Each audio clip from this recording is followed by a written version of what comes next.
Good evening, good morning, good afternoon, good night, show and show style, wherever you are. We hope you're good. And actually, we know you're good because you're in a good space. Your thought change, the 80, 30, 38, 38, yeah. No, 83. Yeah, you're watching, well, I'm not good. I'm clearly confused, but you're watching day 83 of 100 days of code. And I think we need someone to clear everything up here because this is a total show. So, Leon Andersen, help me, please. Hello, everybody. Yeah, thank you. Sit down, sit down. Stop tapping. Okay, thank you. So, yeah, doing great, if that was the question. And I'm happy that I finally finished the course, even though on Udemy it shows me that there's a little bit left because I left some documents that were necessary for me in between out, and also there was like code along for some bootstrap, but it was optional. So yeah, so it's not completely fulfilling to see that the circle of the progress in Udemy is not fully closed, but I won't.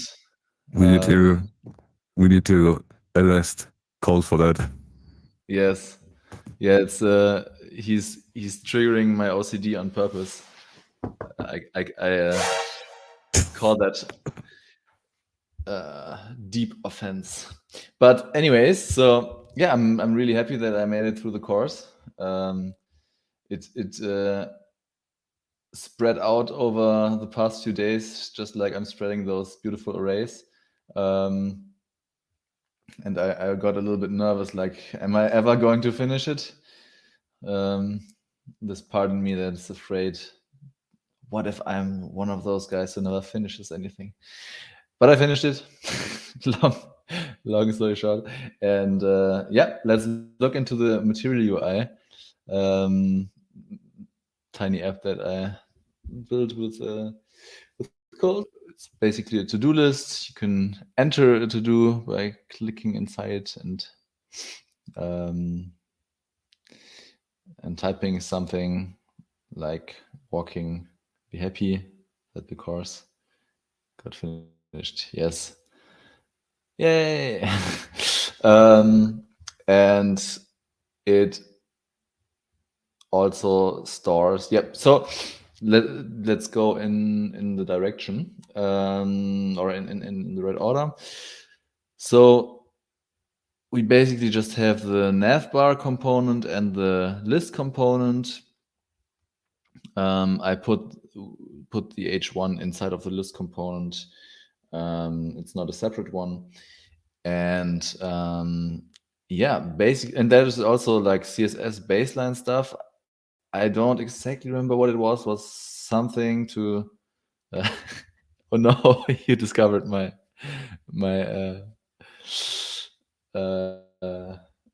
how's it called, my workaround. Yeah, that's. I thought I would get around that today, but yeah, basically, what is this CSS thing in the app again? CSS baseline. There was something about like something that you have to, I think, insert before using Material AI that basically does like some base settings in order to use the rest. Something like that, I think, but I'm not fully sure. Yeah, exactly. Like it resets some of the default styling from different browsers. So no matter where you write your styles, you start basically from a clean slate. Got it. Yeah, the settings from the browsers. Yeah, that's now I got it. Okay, so yeah, let's jump into the to-do list because the nav bar is basically fake. There's nothing to click there.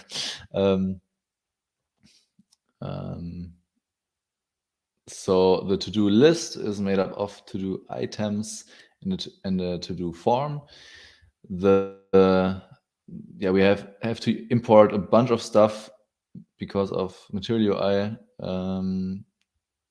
at the top. Or not that much here, but in the other subcomponents. Yeah, now there you can see. Oh yeah, we can delete the comment icon line. And so yeah, there's actually quite a bunch of stuff in there. In which order do we go? So basically the logic is that we have these to-do items, which are basically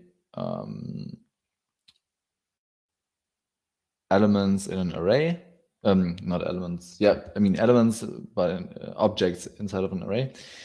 The array is saving the to-do items. I think if you go onto a to-do form, you can see how they are structured better. If you scroll down, isn't there more? No, up. No, not to-do form, to-do list. A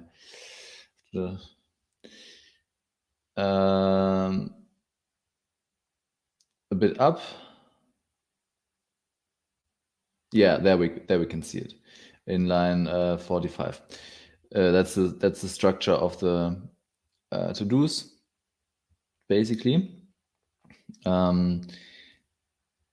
have an ID, text, and completed, as you can see in the render as well. There's a text, and we can it's represented if it's completed with the check mark. And oh yeah, we learned crypto.random UUID, so we don't have to install UUID. That's pretty handy. And yeah, then what we did, as you can see, the basic implementation, where we, in order to add to an array, we return the array, we spread out previous to-dos, and add the new element, the new object inside. This basically gets triggered by the add to do function. The add to do function gets passed into the component, the to do form exactly, and it takes in the text. It takes in text, and I have a question about that. If we go into the form itself, we can see that we basically trigger. We take in the add function, which is just short for add to do, as a prop, and then we execute it in the handle submit function with the input of text. And my question is, how is the text going from or passed through to the to-do list, because we have the adding function, we have it there, not here in this component. And I'm wondering, isn't that passing values up in the chain rather than downwards? Well, the thing that you're passing down is the function. And this add is not a different add than the add that you're putting in here. It's literally the add that you put in here is the add that the to-do form receives. So you're passing down the add function. So when you call it here with the text, it's still the add function from above that gets executed. So basically the add function has now an additional scope, one could say, or? Well, in React, state always flows top down, and or props always flow from top down. And the only way to manipulate state in this list component is with functions that you create in this list component. But no one, like there are no restrictions on passing this down. You cannot pass this up, right? You cannot say, hey, add to do, like go into the app. That's not possible. But you can say, hey, add to do. I'm giving you to do form, and now to do form whenever you want, you can call me. Yes, but the can you go to the to-do list, to the add function? Here we have the to-do function. The add to-do function has text in its scope suddenly, even though this it's not like it's not inside of the same file, basically. Yeah, and this is how our functions, like the user behavior functions again, right? So you define a variable, and you can do with this variable whatever you want. And if you pass in here the text that is in here, then that's just what's going to be written in this variable, but it's not literally in memory the same text, right? So this text is not literally the same text as this. It's only like the same text value, but it's not the same variable. Like you could name this Waikiki, right? And this Waikiki or Kiki inside of here, it would still be named text. Yes, but there's still basically, like, would you say the add function gets executed in the to-do form file, or does it get executed in the to-do list file, but just triggered from the to-do form file? It gets executed in the to-do form. Okay. How does the to-do form file then know the previous, like how does it have access to the array, which is like to do, we have a to-do list, like the previous to-dos, like how does it and set to-dos, that's not inside of to-do form, right? Yes, but that is basically, so to speak, passed down inside of the closure of the add to do function that you're passing in here. You could technically even pass set to do's in here and have to do form decide what to write and set to do's. That is possible. But you can pass stuff down, but you cannot pass stuff up. But through passing stuff down, components deeper down the chain can manipulate state from upwards. Does that make sense? Yeah, I mean, I totally understand it with the functions that we used before, for example, with the color fields, because there, to me, like there was no value that was used with the function. It was just a toggle function. It wasn't taking anything in. So I'm a bit confused about where the, like, how the arguments are being passed.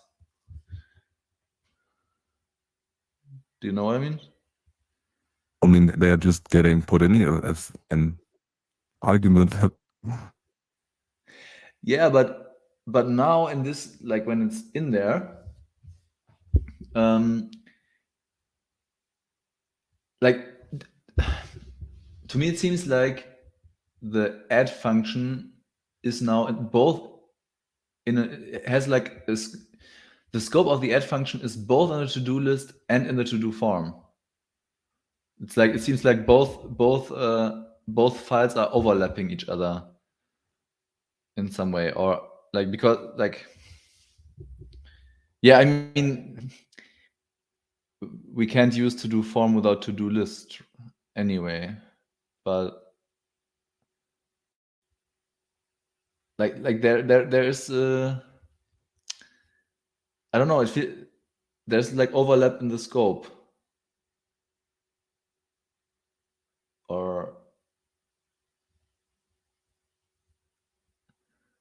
I don't know, it seems different than the than the functions that we passed before because they didn't take in any arguments.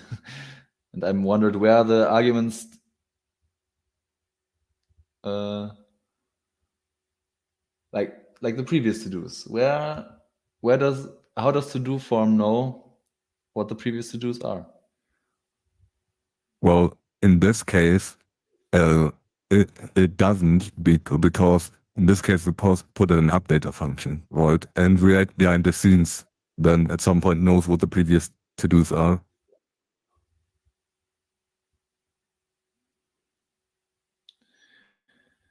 So because set to do like the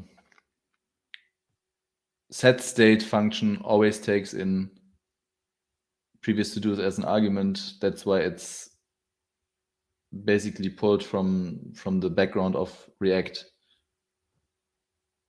Yeah, we talked about like updater functions, right? And how React at some point decides to do the state update, and how all the set state functions are more scheduling functions. It's not like, hey, when this gets executed, it immediately happens. It's more like checking in into a queue, and then at some point, the person in the queue is called and its stuff is processed, right? So this state update is scheduled and at some point it's processed. But it doesn't even matter too much because technically we could, because we have the to-dos here, we could write it in your old way, right? We talked about the downsides of that, but you could technically also write this right here, where you just spread in the old to-dos like this, and you're running into the bugs that we mentioned previously. But the thing is, the access, like just because we pass an add to do this way, does not mean that to do form now has access to these to dos, right? Because if we say, hey, to do is in here, if we just say console.log to dos, it is, that's still undefined. Look in here. But why can the add function be then executed then if it's undefined in the file? If the add function has access to it in its scope. The add function here knows about it, but So here it's not. Here it's not. So that this would mean that the add function gets executed in the list and not in the form. No, the add function captures the. So there is, I guess there's some scope overbleed, right? But the add function is not executed in here. It's never called in here. At more I mean, you could argue it is called because to-do form is part of to-do lists, that it's kind of called in here because you could technically take all of this, right? We could take all of this right here, grab it, go in here, put it in here, this, and then we could grab all of this right here, and where's the to-do form right here, comment this out, put it in here, save, and now list items not defined, so let's import it real quick. Let's just grab all of the imports, because I don't know which ones we need.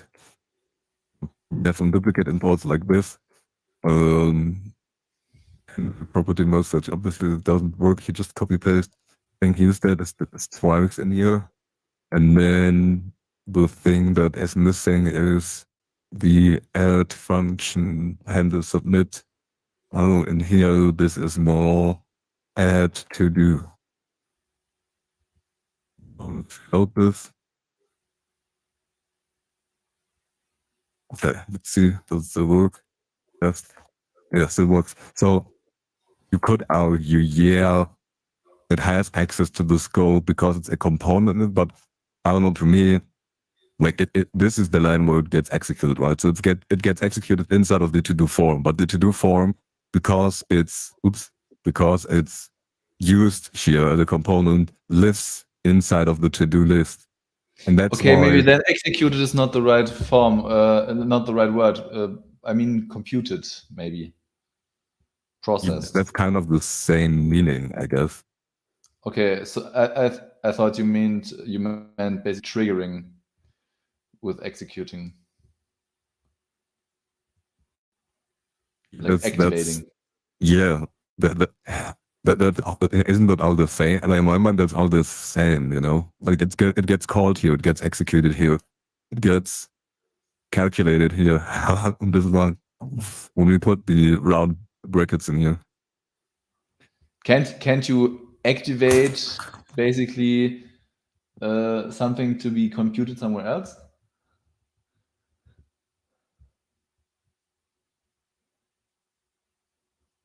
Can't you activate something to be computed somewhere else? So for example, when I click, the on click event is not the execution itself. It's just the trigger that starts the execution.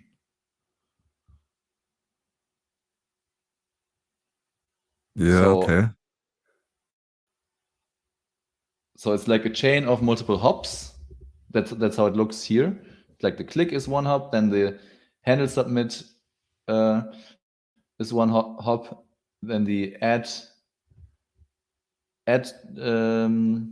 function is one hop, which then triggers the add to do up there, and then it gets executed. That's how it's in my mind, because it's like all these, like, because they point to each other one after another. Sure, yeah. You can think of it that way.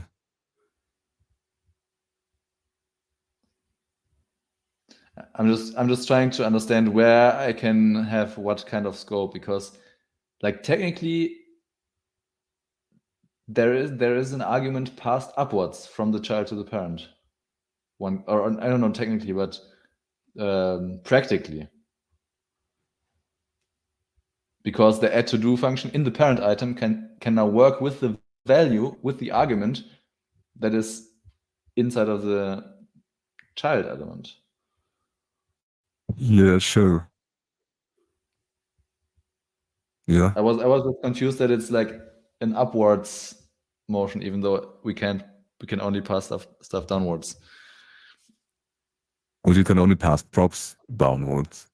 But through functions, you can then take in stuff from child components and use them in higher components. Okay, that's what I wanted to know. I mean, I Okay, know okay. that it's possible because it works, but I wanted to know if that's like a common practice, or a common known law. Yes, Code didn't poke a hole in React casually in his little course. Okay. Okay, yeah, awesome. So But I don't know. I'm a little confused, but if this helped you, then that's good. yeah, I mean, like one element, like one line points to the other, and then it's like, and suddenly we have the value from the child element worked, like it seems like it's traveling with all these hops, and suddenly we're inside of the parent element computing something with the value from the child element. It's like, sounds like an upward motion. Anyway, as long as I know that with functions we can do that, like inside of functions. Yeah, now I know that it's basically yeah, it doesn't matter. Okay, so yeah, and then basically, yeah, we have the delete button, and yeah, some stuff like this pencil in the enter to do form. It's like it's called an endowment or something, adornment, input adornment. It's like as far as I understand it, like a button that's inside of the an input field, which can be a logo or an icon. And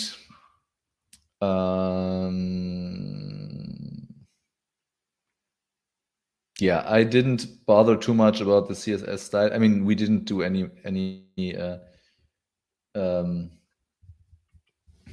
styling other than that, except that I made the bar a bit longer the input field a bit longer because it was just it just didn't match up with the length of the to-dos, and I didn't like it. But now it's not it's not automatically resizing. But I will learn all of that properly in Tailwind, I guess. Yes. Yeah, so that should be it. Or is there anything interesting one could say about maybe how you're thinking with local styles? Yes. Yeah. Yeah, I mean, honestly, I just coded along. I didn't like. I think there's not much logic to it. It's just like use this syntax with a use effect to store your to-dos inside of the local storage. Set item into the local storage with the key of to-dos, and do it in the format of a stringified JSON, and trigger this each time that the to-dos get changed. That's all it says, as far as I'm understanding it. Yeah, nice. Which is a cool thing that this is possible. But I don't know if that's something used in development actually, or if we always use our own. If it's better to store in like a Mongo database. I would see. Probably Next.js will show me the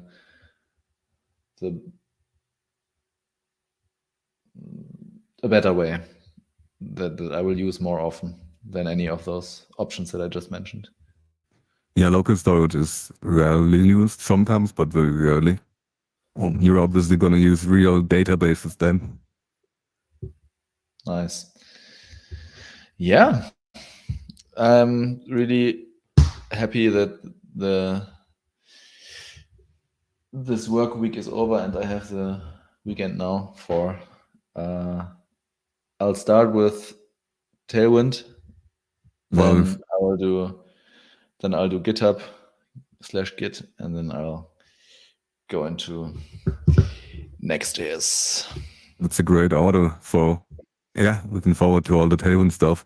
Tailwind, for anyone that's watching, is one of the best libraries to pick up nowadays because it's so rapidly growing. So many people are using it. So it's in very high demand, and it's just fun to use. It's easy to use. So yeah, it's gonna be exciting. Yeah, then we're done here. It was day 83. You can see how far you can come in 83 days. If anyone's watching this thinking about, okay, do you want to learn how to code? It happens pretty fast, and suddenly you can build your own little to-do apps that look very good and are not only with alerts in the browser.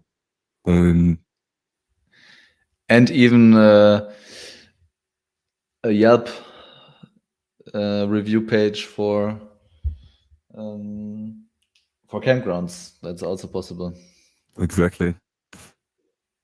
Not with React yet, though. No, with React yet, but it's coming, and it's going to get better. I mean, the technologies are going to get more and more real world, and soon you're going to know Next.js, which most people are like actively searching for when they want to hire people.